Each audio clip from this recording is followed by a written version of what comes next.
Hello everyone, this is Andy, aka JDM Tuner. I've been working on the exterior of the helicopter mostly. Most of it just on the navigation lights. Your factory navigation lights come with just your port and starboard running light. No anti-collision lights at all whatsoever except for one strobe on the top. You have multiple ports on this one that you can plug into. But I'm actually going to be running two light controllers. One, the factory one that it comes with, and then the second one is the E-Flight one.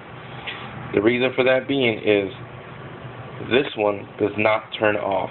Whenever you flick on the switch, whichever switch you have it on, for me it's landing gear, so whenever I switch to landing gear, all it does is switches the number of flashes that the lights can do, or it remains solid. So it does not turn off. So therefore, I'm running the E-Flight controller on just the solid lights, which would be your starboard and port running light, also your lights in the back, near the back of the tail.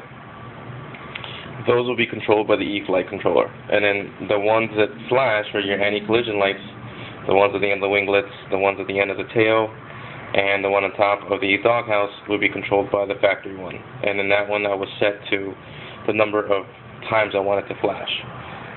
So this one sets it to either constant, solid, 2 flash, or 3 flash. And that's it. It doesn't change it to anything else. What I've done to the end of the winglets, so you can see what I did is I just drilled a hole on the front and on the back. And just reamed the backside out. Reamed this one enough to push the light from the back. That way, it sits nicely in there and it's flushed. It'll be a nice sit to it. And the reason for that is, you know, the back of the E-Flight light has like a little ring around, a little rim.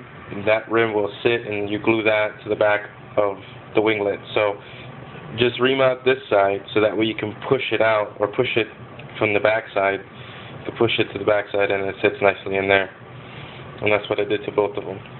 Now the other thing you're going to have to do is you're going to have to drill holes on the winglets themselves. Drill a second hole so that way the second part here, the second part slides in there and it sits nice and flush.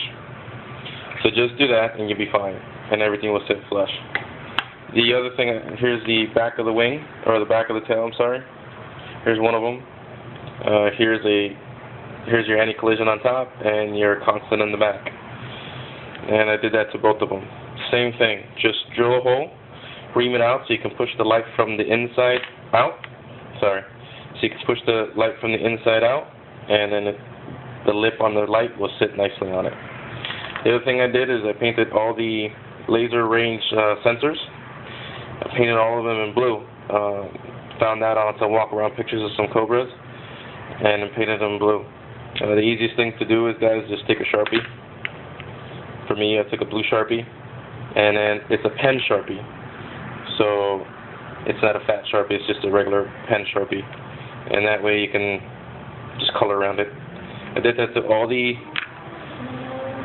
sensors, and the same thing I did to all the other back sensors they're painted in black. I did that to all of them. And that's it, guys. That's my progress so far, and I'll post up some more later. Thanks.